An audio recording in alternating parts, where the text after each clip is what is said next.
Hey y'all, welcome back. Welcome back to another video. Welcome back to my channel. All right, we're jumping in the 40 days of love. Y'all let me know if I seem a little weird.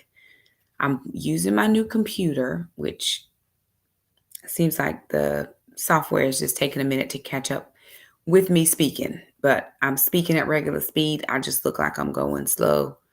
But if I'm going slow, y'all, just go slow with me. Hey, everybody. Thank you so much for joining me. How excited am I that we are almost there? Okay.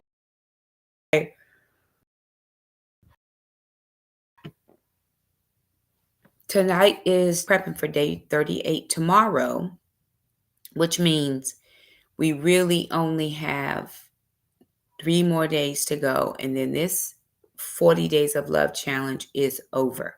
So that's the book we're reading right now. I feel bad because my book is all greased up, but that's how you know I've been using it, right?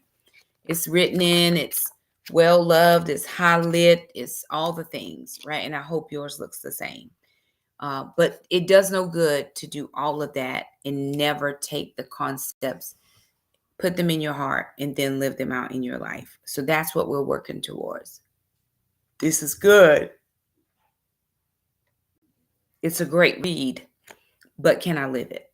And if you can't live it perfectly, because none of us can, are we committed and dedicated to trying to love it, trying to live it as best as we can to the best of our natural ability?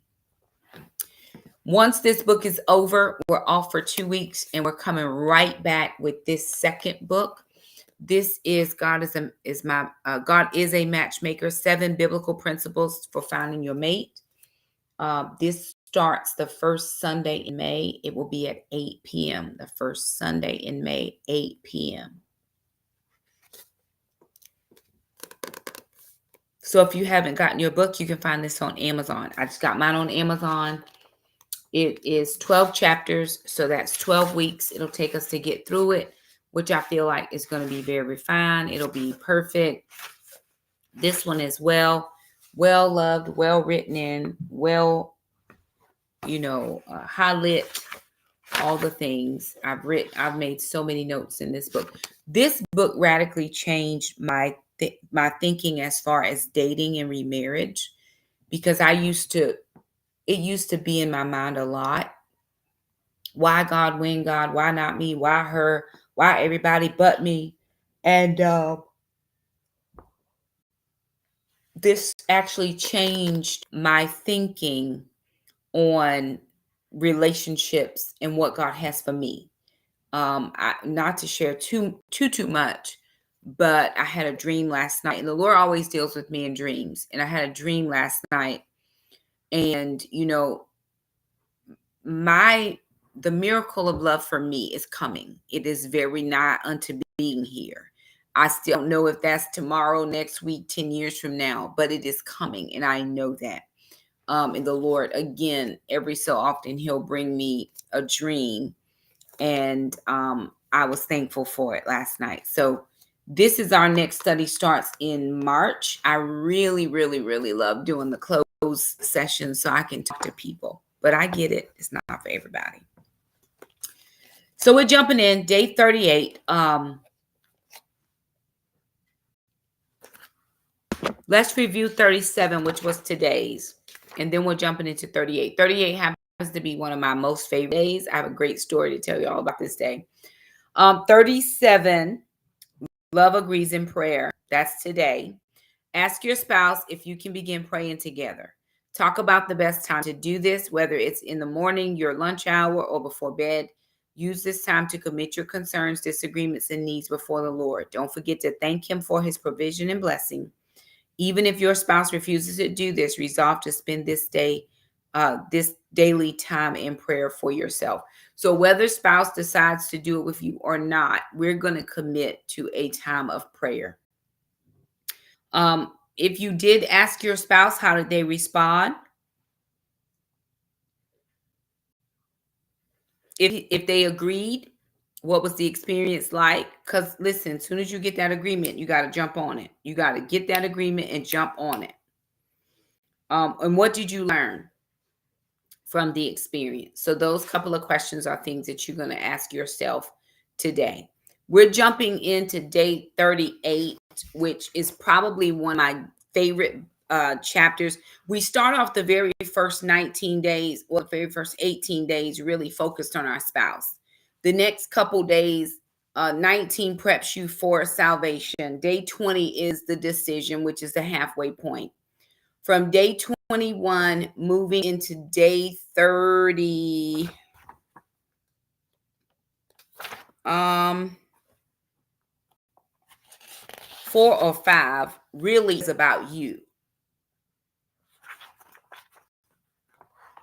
In the last few days, it brings us back together as a couple, right? So my spouse, me, us, right?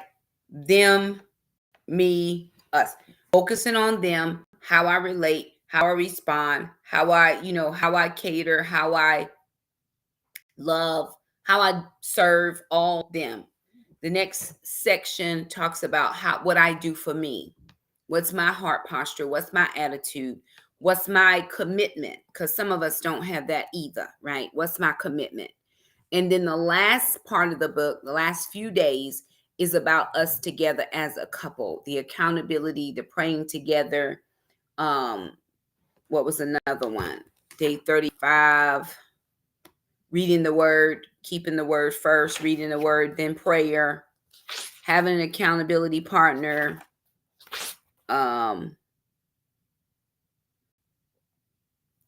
celebrating any good godly things that they're doing in their life. That was another one that was a really an us day, or a more of a focus, not just on myself. Hold on one second, y'all. Have to get my children.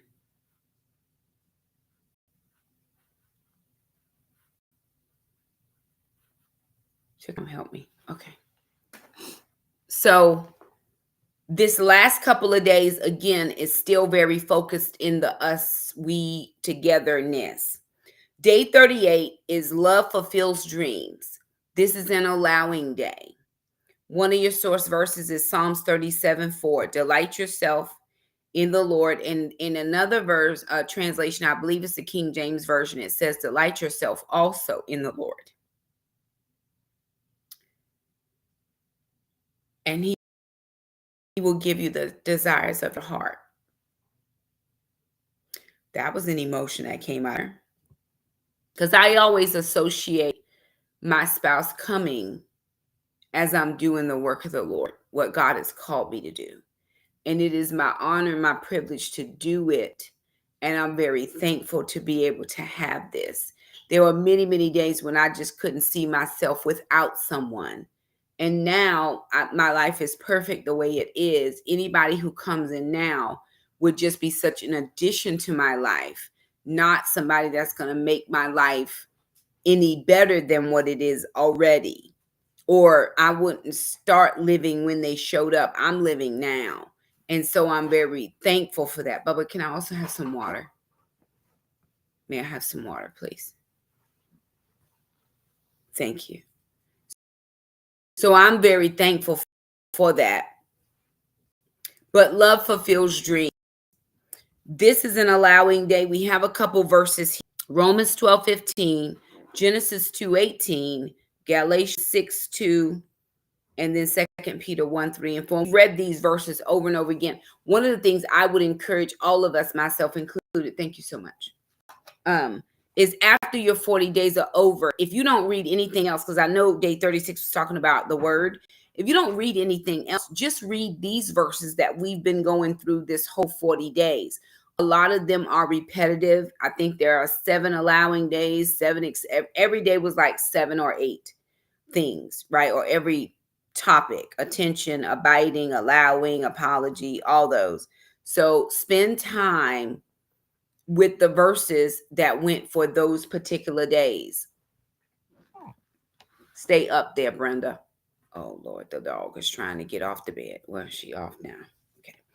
All right. So I'm going to go to Romans. So spend time there in those verses. You don't have to get any new verses. Just spend time in these until you get them and you commit them to heart and to memory. And whenever you're going through something, you can pull up these particular verses. So Romans chapter 12, verse 15 says, let this hope burst forth within you. Is it? No, that's not 15. Oh, celebrate with those who celebrate and weep with those who grieve. Celebrate with those who celebrate, weep with those who grieve. And another translation will say, mourn with those who mourn. Genesis 2:18, one of my favorite verses for sure. The Lord gave me Genesis 2:18 through 25 about in 2022, and I had that verse for the whole year. 18 says, then Yahweh God said, it is not good for the man to be alone. Therefore, I will fashion a suitable partner to be his help and strength. God is already fashioning you to be the help and the strength of the person he wants you to be with. Now we get personal choice. I get to choose my spouse. I chose what I chose the first time.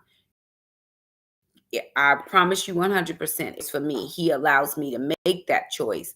But going into it this time with my eyes wide open and my heart postured towards the Lord, there are a lot of pitfalls that I'm just not falling in anymore. They're just really a lot of things that I'm not going to succumb to that I might have succumbed to before, because I am listening and really focused on the Lord. Galatians 6:2, and then I'm going to be that helper that my husband needs. Galatians chapter 6, verse 2. Love empowers us to fulfill the law of the anointed one as we carry each other's troubles. Again, that's bear the burdens of one another. And it's going to be important in just a second. And then the last verse he gave us was 2 Peter 1, 3, and 4. Everything we could ever need for life and godliness has already been deposited in us by his divine power. For all this was lavished upon us through the rich experience of knowing him who has called us by name and invited us to come to him through a glorious manifestation of his goodness. As a result of this, he has given you magnificent promises that are beyond all price, so that through the power of these tremendous promises, we can experience partnership with the divine nature by which you have escaped the corrupt desires that are of this world. Everything that you need on the inside of you to do and be who God says you are and do what God has assigned you to do in the earth is already in us. For most of us, it's still in seed form. I'm a novice gardener, meaning I'm not an expert by any means. I really just kind of put stuff in the ground and hope it comes up. I have started this year. I've already started some seeds. What I'm doing this year, instead of repeating what I've done in the years in the past, is I really am researching. I'm really researching what seeds to start, when to start them, when's my last frost date. Last frost date, North Carolina Zone 8B is April 28th. It is probably going to be about 50% chance I plant my plants April 12th, but the worst case scenario would be April 28th. How do you know that, Shakema? I looked it up. Because here's what I'm determined to do. I'm determined not to just sow my seeds to the wind and let them go any which way, right? I want to be a good steward over what God gives me. So it is up to me as the gardener to be able to know all the information that I need to know, grab whatever resources I can grab, and use those resources to help me produce as much fruit as I can from my garden. I don't want to go out there and weed and mow and weed eat and all the things and fertilize, all the stuff that I'm doing and then not produce because I wasn't a good steward on the front half. That's the same in marriage. You have to get the resources. You have to go to the book that gives you the resources. You have to go to the places that are going to give you the resources so that you can be a good steward on the front end. Many of us, we're trying to save our marriages when our marriages are in trouble. But by the time you recognize that there's a leak in your tire, it's just about flat.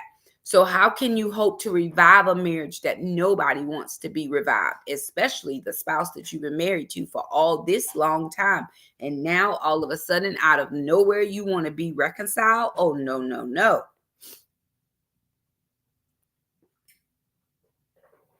And that's how it is. So you got to make sure that you're taking all that.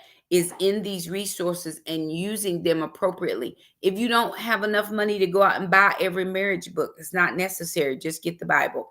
Do a Google search, marriage in the Bible, everything about marriage, and just study that.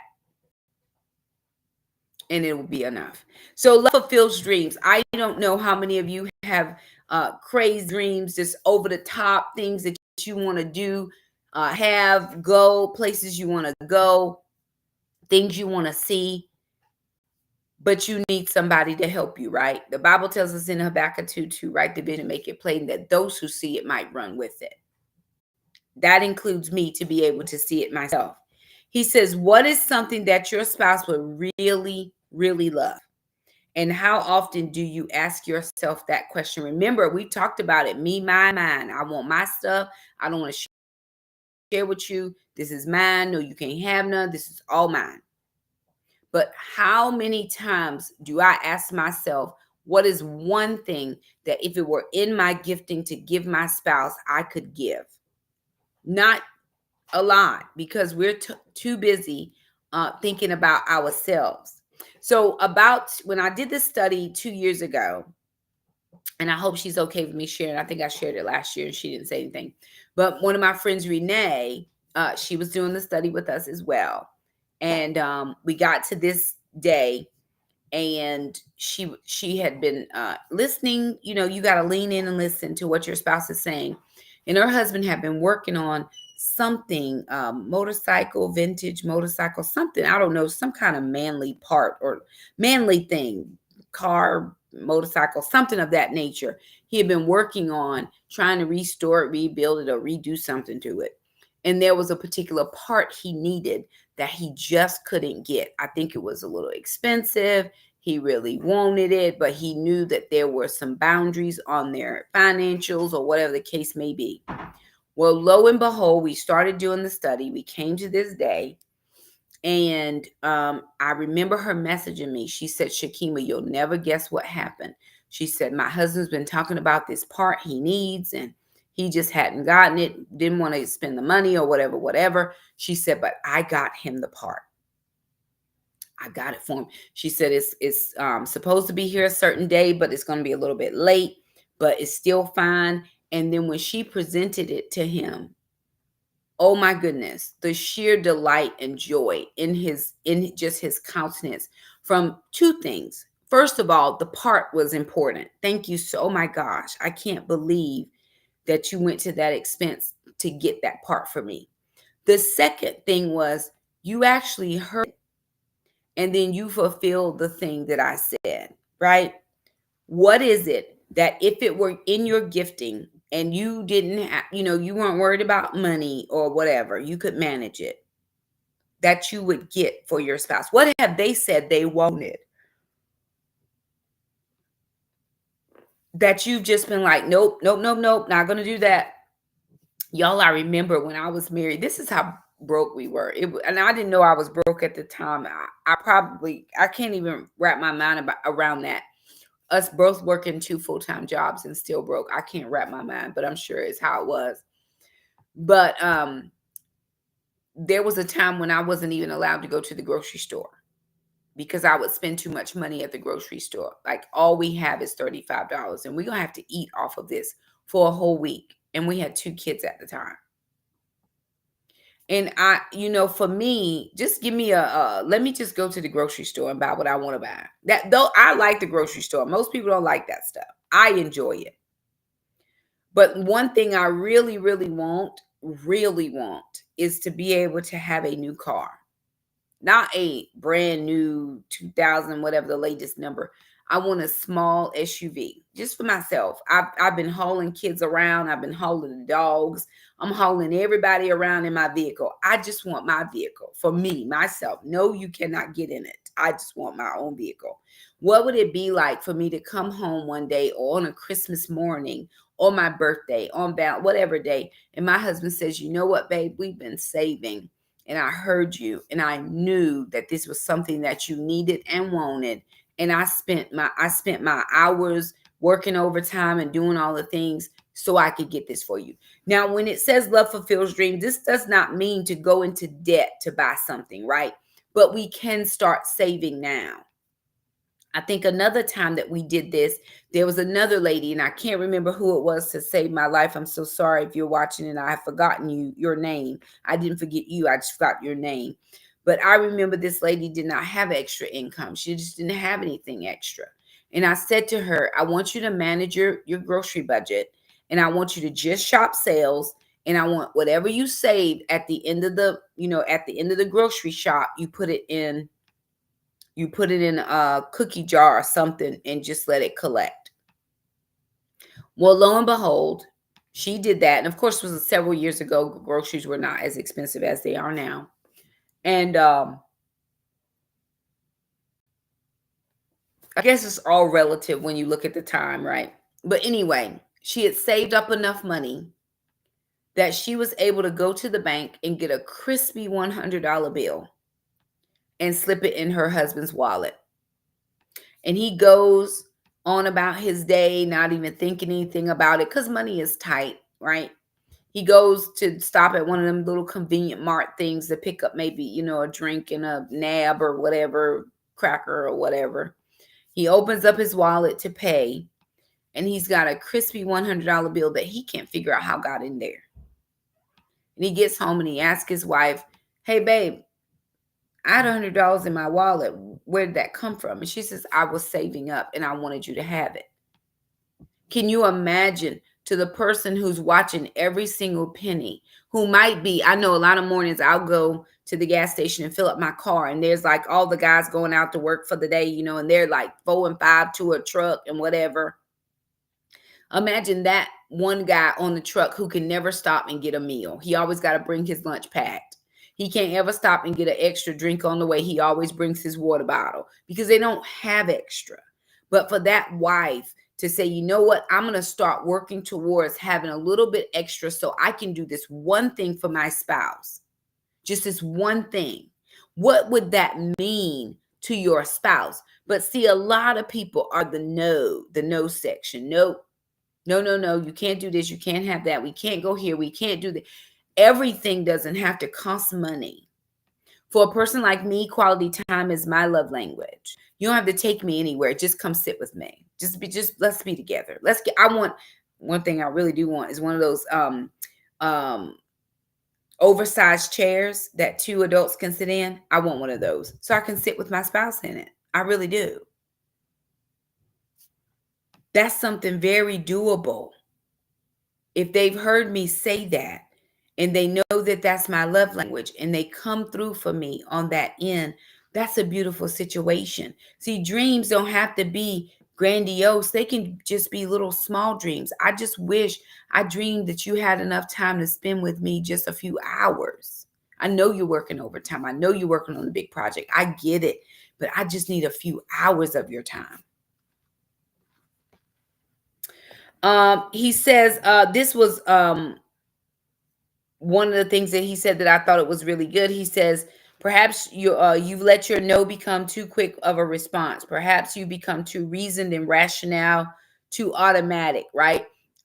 We can't afford it. We can't do it. It's not within the realm of possibility. No is the answer. No is always the best answer. It's not always the best answer. There's times when a no is warranted and it should be no. When you have just frivolous spending and you are so far up to your eyeballs in debt, absolutely don't spend another dime. But if you are tight-fisted and you can't get any extra thing, like never, and you have the resources to be able to do it, there's an issue and a problem. He says, what if instead of dismissing this thought, you awakened your best to honor it? What might happen if one thing your husband or wife said you'd never be able to do for them becomes the next thing you did? You heard them, right? I don't have the discretionary income to take my husband, to let him go to a major league ball game. I don't have it right now. But what I am going to do is find a way. First of all, I got to find out how much the tickets cost. I got to have, enough to get 2 tickets to send one of his boys with him because I don't want to go. And then enough money for maybe a room and, beverages or food or whatever. So how much is that going to be? How much is that going to run me? What I do then is I take that number and I divide it out over the next 12 months until the next big, I got to find the big one. I can't, you know what I'm saying? To that next big event, however many months, I take that number and I divide it by that many months. And then what I do is I start saving ahead. So that when it's time, when it's his birthday, for his birthday gift, I wrap up in a nice box, 2 seats to the Philadelphia Eagles ball game team. I guess that's who it is. I don't know who the people are because I don't watch ball games, but that's maybe somebody. Right. And I put that there. And he's wondering the whole time, how did you know? How did you do this? And you just said, I wanted to do this for you. This is something that was in my heart to do for you. For somebody who's never been to a professional athletic event to get to go. Some of us take the thing, some of us, thank you, Holy Spirit. Some of us take the things for granted that other people would see as a miracle if they were able to experience. It's like to go on vacation. People would ask me, well, do you and your family go on vacation? We didn't go on vacations when I was growing up. My grandparents didn't take us on vacation. So it was not a thing that I would ever think about in my life. Now, since then, I've taken my kids on vacation and it's something they look forward to. But what if your husband or your wife has always wanted to go to Hawaii for your anniversary? You can't do it for the first couple. But on your 10th anniversary, you've managed to save up enough money. Can you imagine the smile, the just sheer, pure, unadulterated thank you that you're going to get from this woman who's wanted to do this and you did it for her? It's crazy how we just don't see what else could see. And again, maybe we grew up very different. Maybe going on vacation was something you always did. But for those of us who haven't, those of us who have never experienced that, what about y'all got married quick at the courthouse? That's what you was doing at that time. Money was kind of tight, but she really wanted to go on a honeymoon. Maybe you can't go to Hawaii, but you can go somewhere and do an overnight stay somewhere real quick, couple days, just 2 or 3 days. Go during the off season. Listen, this is how you can go to places for free. Go during the off season.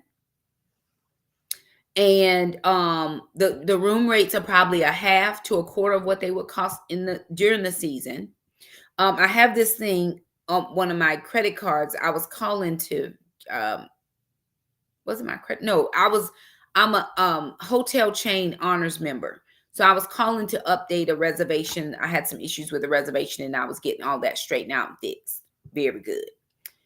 Well, they said, you've gotten some extra points. Do you have time to listen to a thing? Yes, I have time. So of course the lady gives me her spiel. They want to give me 4 days and 3 nights at a nice hotel in Myrtle Beach. I have a year to figure out when I want to go. The only catch is I have to listen to a timeshare, an hour and a half. I got to have an hour and a half of a timeshare listening to thing. And they're going to give me 4 days and 3 nights on the beach at whatever place I pick. And it's only going to cost me $249. Now, some people will say, well, that's a scam and that's a gimmick. Well, to go to any of those places during the season, one night is $249. So for you to give me 3 nights and 4 days, and all I got to do is sit in here for an hour and a half, I know I'm already going to tell you no, because it's not in my budget anyway. It sounds great and it's amazing, but thank you so much. No, I'm good. And I just have to sit there for an hour and a half. Oh, for sure. Sometimes you got to make things work, right? To fit within your budget, but you don't always have to say no. He says, love sometimes needs to be extravagant, to go all out, to set aside the technicalities, open up the floodgates of generosity, and bless someone out of sheer delight. It is my honor, my privilege. It is my joy to be able to bless my spouse. It is my joy to be able to do for him the things that he needs and wants done. He talks in here about maybe you're not spending any money, but maybe, you're inviting your husband home for lunch and you're the dessert. Maybe he just needs some intimate time. Maybe schedules are busy, kids, whatever the case is, and y'all just have not had time to connect. Purpose it in your heart to connect. Here's a really great strategy. I know I'm old and maybe this is not very good to anybody else, but here's what I want you to do. I want you to go and rent a hotel room. Maybe an Airbnb is better because that way you don't have to share walls with people, right? So, because it's about the same price anyway. So, rent an Airbnb. You don't have to be anything great. You can find a honeymoon suite or whatever. And you go rent the Airbnb, and then you text your husband, or text your husband you're wearing a coat. That's it. Text him a picture and the address, or just the address, and say 7 o'clock. Don't bring anything, but meet me at this address. There's a key waiting for you at the desk. Can you imagine the suspense and the mystery and all the things that's going on in his mind? And then he's texting. What's going on? What's going on? I'm not answering anything. Meet me here, 7 o'clock. You're going to keep that suspense going. And then when he shows up, well, whatever happens, happens, right? You see what I'm saying? Like, meet whatever needs they have.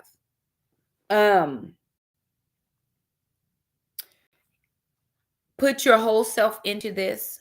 Do it exactly with grace, with fidelity, to make sure that you're meeting that need that your spouse has. Let me see. He says, not everything your spouse wants has a hefty price tag or can even be bought with money. You can secretly tackle a big project that has been on your mate's wish list for months. I get it. You don't have money. I understand. Can I tell you, because every floor in my house is now redone except my bedroom floors. At this point, I just haven't been able to find I've had 3 different people that I've tried to get to come and do my floors, and it has been pulling teeth every time. So I have the concrete floors in my bedroom right now. They're perfectly fine this way. What if if my husband were to just say, hey, we can't get the laminate right now, but I'm going to get some floor paint, some concrete paint, and I'm just going to paint this floor so I don't have to see the little orange spots where they were marking stuff all over the floor. And I'm going to just paint this up real good, make it shine real nice. My greenhouse is a wreck. What if I came home one day, the greenhouse was sitting on very level ground and it was all cleaned out and restocked because planting season is about to start? What if he moved my cattle panel arches and got those all moved for me? Just something that means something to your spouse. Yes, I'm going to love extravagantly, but I don't have to go out and buy $1,000 Coach bag just to have extravagance. It means more to me to have my greenhouse cleaned out than for you to buy me another bag. I got a bag. I have several bags. I am full of bags. Call me the bag lady. But that greenhouse, you see, those plants that I'm about to plant, you see, that right there is going to mean something to me. That's going to make a difference in me. This was good. He says, dreams and desires come in all shapes and sizes, but love thinks lavishly while taking careful notice of each one. So here's what you're doing for tomorrow, or as the days go along. Listen between the lines to discover what your mate is hoping for or really needs. What they hope for or really need. A need I have right now is a new pair of tennis shoes. I have a pair that I got from Walmart. They work out fine just for me to work out at the gym. But I need a pair of good walking shoes just to add on some extra cardio in my routine. I can walk in these shoes, but again, they're Walmart. They're not going to do anything to not damage my feet. So a great pair of tennis shoes would be great. I would just love a workout buddy. You want to come to the gym with me? Oh my word. I don't really love the gym, but I still have to go. I would love for my spouse to spend time with me at the gym. Remember special things that are unique to your relationship or how you could create new memories during this season of your lives. Empty nesters, these are great moments and times for you to get in with your spouse to rediscover who they are, what they like, what they want to do, where they want to go. This is the time when you can go back and fulfill all the dreams that could never be fulfilled when you were raising children, when you were in the child rearing stage of life. You do not even know how Shakema is about to get her groove back. My youngest son is 15. He'll be 16 in a few months, and he has one more year of high school. Then off to college he goes, or whatever it is that he's deciding to do with his life. But all my other children are grown. I've spent the last 34 years raising kids. I'm about to get my groove totally back. And here's what's good about it now. I can afford to do some of the things I couldn't do then. And what better time than with the Lord blessing me with a spouse to be able to share all of those experiences with that person. Give when it would be a lot more convenient to wait, and daydream about opportunities so often that planning surprises become second nature. You always looking for a time to surprise your spouse. You're always looking for something that's going to make their day. They're going to be at work. They're going to show up to, what would it be like for me to show up in my office with a fresh bouquet of roses or tiger lilies or orchids on my desk? I've never received flowers at work before. Never. What would that be like? And they already there before I get there. What? Okay, I see you, sir. What you doing? You know what I'm saying? There's this great restaurant y'all want to try. But y'all have so many kids, you end up at Chuck E. Cheese every time. That would be something that would be amazing for you to do. We don't have any kids tonight. Dress up real pretty. We're going out on a date. Where we going? How I need to dress. When they ask you how I need to dress because they're unsure about what's getting ready to happen, tell them how to dress, and then y'all go and enjoy the time, the moments together. There's so many ways you can fall in love and stay that way. And I can't wait to experience all of them. And I want that for you. I really want your marriage to be the best marriage that it could possibly ever be. That's my heart for God's people. And I don't care how long we've been married, how much trouble we've had, or whatever the case is, those things are going to work themselves out as we begin to work out our own stuff and we begin to work towards making the other person happy. We esteem each other higher than ourselves. But I believe that successful marriage can happen. I believe it can be our testimony. I'm going to have a testimony of years of love with my spouse. Years. Not we just this first initial part. No, we in love forever. And I want that for you. He says, we dare you to think in terms of overwhelming your spouse with love to exceed all their expectations with your surprising kindness. Whether it's free or a financial sacrifice, it needs to reflect your thoughtfulness and a heart willing to express itself with extravagance. One of the greatest regrets people have later in life is that they didn't love others more fully when they had the chance. Now is your chance. What is something your spouse would really, really love? It's time you started living out the answer to that question. Only you can answer it because you know they've said it, you've heard it. And again, you might have to do it in pieces, right? I may not can do the whole thing, but I can do piecemeal, a little bit at a time, a little bit at a time. And it's all going to work out.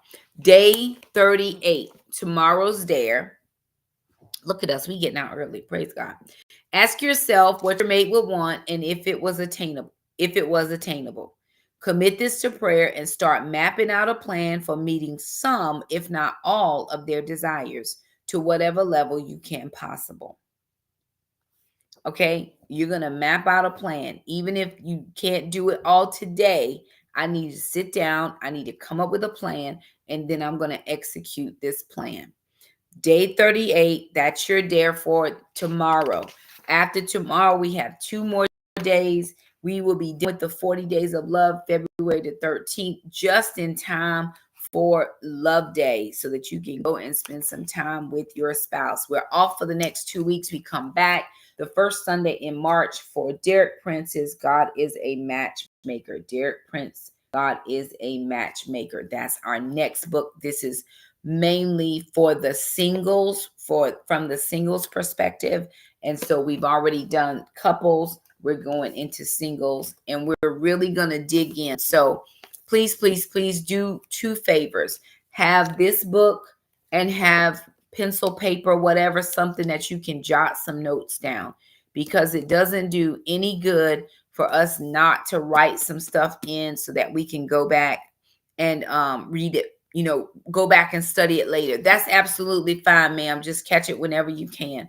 All righty, y'all. I love you guys. Like the video for me. Share, subscribe, follow whatever platform you're on, and doing whatever you can do. But we appreciate you so much for being here. We love you with the love of the Lord. I'm praying for you, rooting for you. I'm rooting for your marriage. I really am. I really, really, really am rooting for you. I want you to do the best things, you and your spouse together. All right, I love you guys. Thank you so much for joining me. I'll see you right back here tomorrow night. Remember, it's Tuesday night, so I may be a little bit late, but I will be on. Don't worry, Shakema will be here. Thank you guys so much for joining me, and we will see you all the next time. Bye now. Bye, everybody. Thank you for joining me.